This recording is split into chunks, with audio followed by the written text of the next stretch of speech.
सावन का महीना शुरू हो चुका था। आसमान में घने काले बादल छाए हुए थे और दूर क्षितिज से गड़गड़ाहट की आवाजें गूंज रही। हवा में मिट्टी की खुशबू घुली हुई थी क्योंकि कुछ देर पहले ही हल्की फुहारें पड़ी थीं। लेकिन इसी खुशबू और मौसम की ठंडी हवा के बीच एक जगह ऐसी थी जहां का सन्नाटा किसी के भी दिल की धड़कनें तेज कर सकता था। वह जगह थी दुर्गा प्रसाद हवेली। करीब 200 साल पुरानी यह हवेली गांव से कई किलोमीटर दूर एक वीरान जमीन पर बनी हुई थी। उसके चारों ओर सिर्फ सूखी घास और बंजर खेत फैले थे। बरसों से कोई वहां जाता तक नहीं था। लोग कहते थे कि वहां राजा दुर्गा प्रसाद की आत्मा भटकती है, जिसने इस हवेली को बनवाया था और जो रहस्यमय हालात में मारा गया था। गांव वाले हवेली का नाम सुनते ही चुप हो जाते थे। बच्चों को डराने के लिए भी कहा जाता, अगर शरारत करोगे तो तुम्हें हवेली में बंद कर देंगे, फिर राजा की आत्मा पकड़ लेगी। शहर से 4 दोस्त आरव, कबीर, निशा और आदित्य ने तय किया कि वे इस हवेली को एक्सप्लोर करेंगे और पूरी रात वहीं रहकर वीडियो बनाएंगे। चारों एक यूट्यूब चैनल चलाते थे, घोस्ट हंटर्स इंडिया।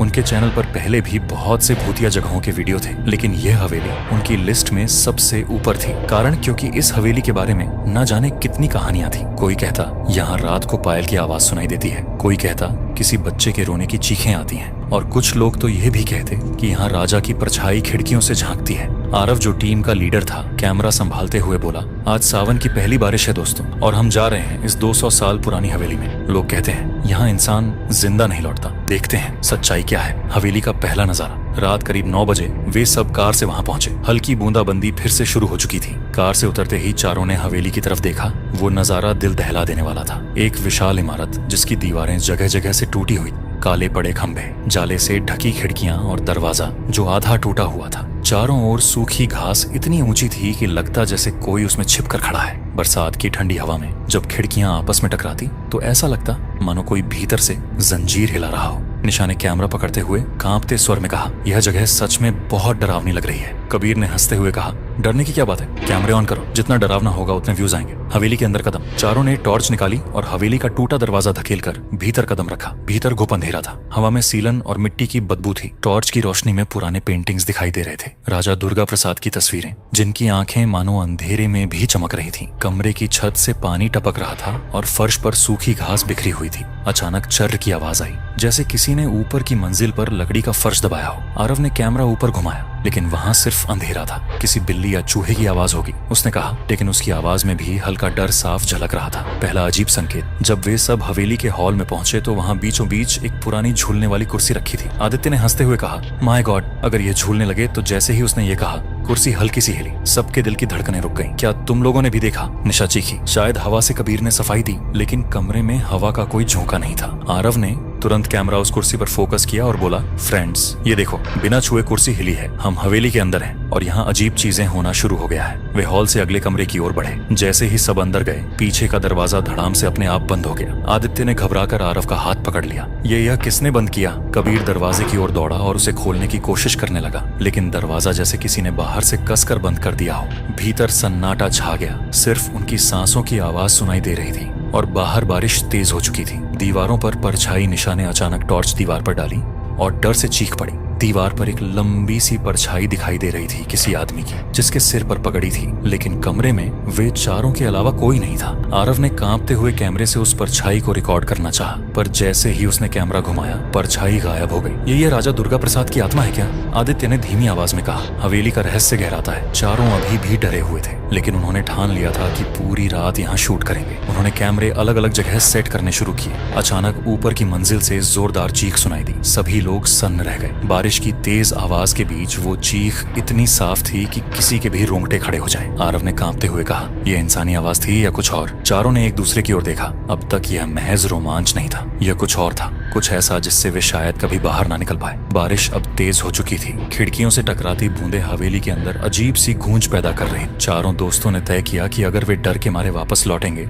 तो उनका मिशन अधूरा रह जाएगा। आरव ने कैमरा पकड़ते हुए कहा, दोस्तों, आपने सुना ऊपर से चीख आई थी। हम अब ऊपर जाएंगे और पता लगाएंगे कि आखिर वहां है कौन। टूटा फूटा सीढ़ियों का रास्ता। चारों टॉर्च की रोशनी में लकड़ी की सीढ़ियां चढ़ने लगे। सीढ़ियां इतनी जर्जर थीं कि हर कदम पर चरर की आवाज आती। कहीं से कीलें बाहर निकली हुई थीं, कहीं फर्श आधा टूटा हुआ था। ऊपर पहुंचते ही उन्हें एक लंबा गलियारा दिखाई दिया। दोनों ओर कमरे थे। दरवाजे आधे टूटे और भीतर से सीलन की बदबू आ रही। निशा धीरे से बोली, ये जगह लग रही है जैसे कभी कोई रॉयल महल रहा हो। आदित्य ने सिर हिलाया। हाँ, लेकिन अब तो यह मौत का घर लगता है। कमरे में अजीब आवाजें। गलियारे के अंत वाले कमरे का दरवाजा थोड़ा खुला हुआ था। जैसे ही चारों ने कदम बढ़ाया, अंदर से सिसकने की आवाज आई। किसी औरत के रोने की आवाज है, कबीर ने घबरा कर कहा। आरव ने हिम्मत दिखाई और धीरे से दरवाजा खोला। कमरे के अंदर अंधेरा था, बस टॉर्च की रोशनी में पुराने फर्नीचर, फटे पर्दे और धूल जमी तस्वीरें दिख रही थी। लेकिन आवाज अब भी आ रही थी, धीमी टूटी हुई किसी औरत की सिसकियां। सबने इधर उधर टॉर्च घुमाई। अचानक पर्दे के पीछे से परछाई हिली। निशा चीख पड़ी, कोई वहां है। जब आरव ने पर्दा हटाया तो वहां कुछ भी नहीं था, सिर्फ एक टूटा हुआ आईना जिसमें चारों की परछाई थी। लेकिन उस आईने में पांचवी परछाई भी दिखाई दे रही थी, एक औरत की, जिसके चेहरे पर कोई फीचर नहीं था, बस काला साया।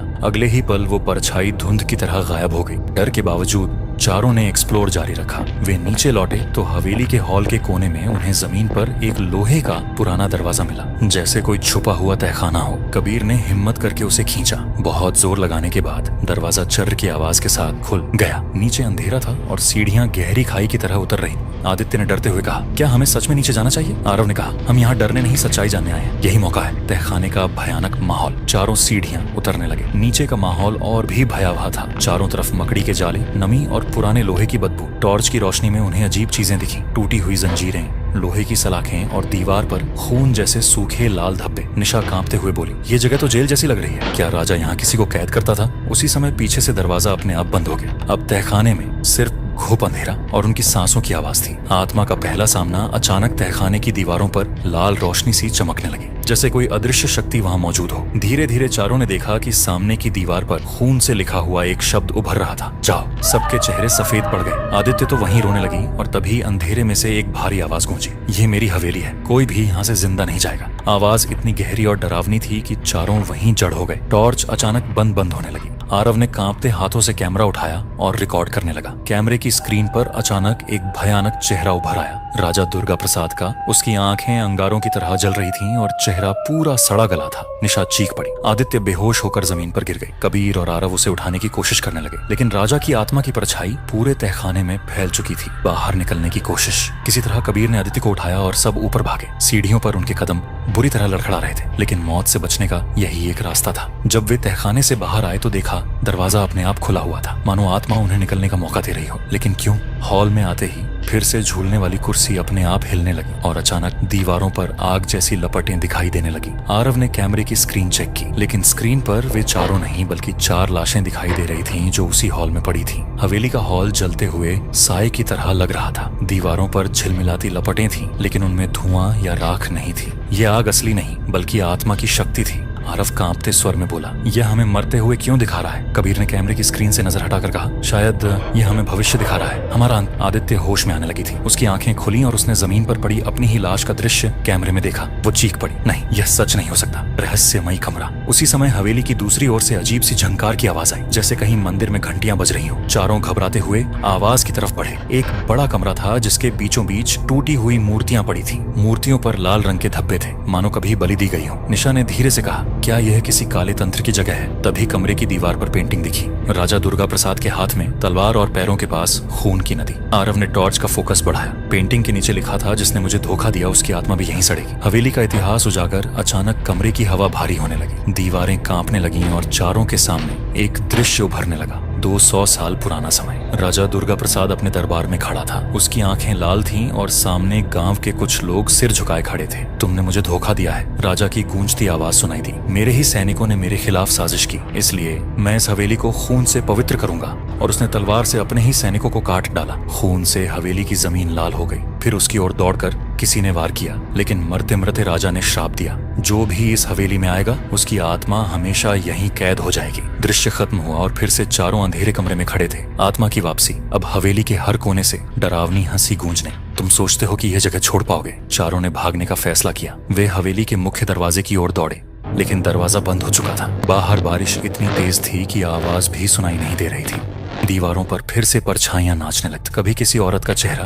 कभी बच्चों की चीखें, कभी राजा का खून से सना चेहरा। आदित्य घबराकर जमीन पर बैठ गए। हम यहाँ से निकल नहीं पाएंगे, हम सब मर जाएंगे। सीढ़ियों पर मौत का खेल। कबीर ने हिम्मत की और बोला, ऊपर की खिड़की से कूदकर बाहर निकलते हैं। सब ऊपर भागे, लेकिन जैसे ही वे सीढ़ियां चढ़ने लगे, सीढ़ियां अपने आप हिलने लगी, लकड़ी के तख्त अपने आप टूटने लगे। निशा ने चीखते हुए कहा, यह हमें ऊपर जाने नहीं दे रहा। अचानक आदित्य का पैर फिसला और वह सीढ़ियों से गिर पड़ी। आरव और कबीर ने उसे पकड़ने की कोशिश की, लेकिन वह नीचे गिरी और जमीन पर बेहोश हो गई। उसके गिरते ही दीवार पर खून से एक और शब्द लिखा आया। एक मानो आत्मा उनकी गिनती शुरू कर चुकी थी। राजा का सीधा हमला। अब हवेली का पूरा माहौल बदल चुका था। चारों को चारों ओर से लग रहा था कि कोई अदृश्य शक्ति उनका गला दबा रही है। अचानक हॉल के बीचों बीच धुएं का गुब्बार उठा। उसमें से राजा दुर्गा प्रसाद की आत्मा उभर आई। ऊंचा शरीर, जलती आंखें और हाथ में खून से भीगी तलवार। उसने जोरदार आवाज में कहा, मैं चेतावनी दी थी, यहाँ से कोई जिंदा नहीं जाएगा। उसके तलवार घुमाते ही हवा में खून के छींटे उड़ते दिखाई दिए।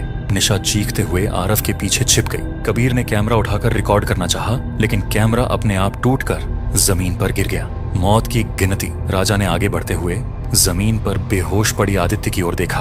उसकी आत्मा उसके ऊपर झुक गई। अचानक आदित्य की आंखें खुली, लेकिन अब उनमें इंसानियत नहीं थी। उसकी आंखें पूरी तरह काली थीं और वो अजीब सी हंसी हंस रही थी। कबीर और निशा चीख पड़े, ये आदित्य नहीं रही। दीवार पर खून से दूसरा शब्द लिखा आया। दो अब सिर्फ 3 बचे थे। दीवार पर खून से लिखा 2 अब चमक रहा था। आरव, निशा और कबीर की सांसें तेज हो चुकी थी। अदिति अब इंसान नहीं रही, बल्कि राजा की आत्मा का हिस्सा बन चुकी थी। उसकी काली आंखें सबको घूर रही थी। वो धीमी आवाज में बोली, तुम लोग क्यों आए? यहाँ से कोई भी वापस नहीं जाता। मौत का खेल जारी। कबीर ने अदिति को पकड़कर हिलाने की कोशिश की। अदिति, ये तुम हो, खुद को संभालो। लेकिन आदित्य अचानक इतनी ताकतवर हो गई कि उसने कबीर को दीवार से धक्का मार दिया। कबीर जमीन पर गिर पड़ा और उसके सिर से खून बहने लगा। दीवार पर फिर खून से तीसरा शब्द लिखा गया। 3। अब सिर्फ आरव और निशा बचे थे। हवेली का गुप्त मंदिर। आरव ने निशा को पकड़कर दौड़ाया। दोनों हवेली के पिछले हिस्से की ओर भागे। वहां उन्हें एक और कमरा देखा। अंदर जलते दिए और राख से ढकी मूर्तियां थीं। निशा ने कांपते हुए कहा, शायद यही वह जगह है जहां राजा ने अपनी शक्ति बांधी है। कमरे के बीच एक लोहे का संदूक रखा था। उस पर ताले लगे थे और ताले पर खून के धब्बे सूखे हुए थे। आरव ने जैसे ही संदूक को छूना चाहा, पूरा कमरा हिल गया कि आत्मा सामने आ गई। यह मेरा राज्य है, जिसे छूने की हिम्मत किसी में नहीं। असली रहस्य। अचानक हवेली की दीवारें अपने आप बोलने लगी। एक आवाज गूंजी, राजा को उसके अपने लोगों ने धोखा दिया था, लेकिन उसने मरते मरते सबको श्राप दिया। उसकी आत्मा यहाँ कैद है, जब तक कि उसकी आखिरी निशानी मिटाई ना जाए। आरव समझ गया कि संदूक में राजा की मौत का रहस्य छुपा है। उसने जोर लगाकर ताला तोड़ा। संदूक खुला तो उसमें एक पुराना खून से सना मुकुट रखा था।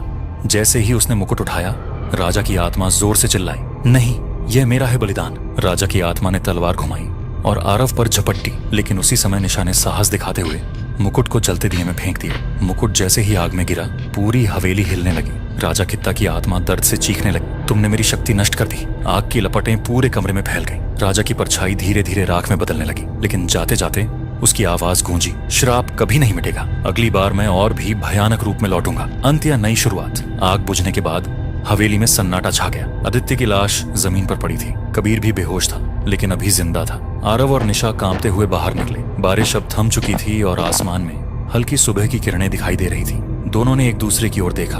उनकी आंखों में राहत भी थी और डर। आरव ने कैमरे का टूटा हुआ हिस्सा उठाया। उसकी स्क्रीन पर आखिरी रिकॉर्डिंग में सिर्फ एक ही लाइन बार बार चमक रही थी, मैं लौटूंगा। और तभी हवेली की खिड़की से एक परछाई फिर से झांकती दिखी, मानो राजा की आत्मा सचमुच वापस आने वाली हो। कहानी यहाँ खत्म नहीं हुई है, ये तो बस शुरुआत है।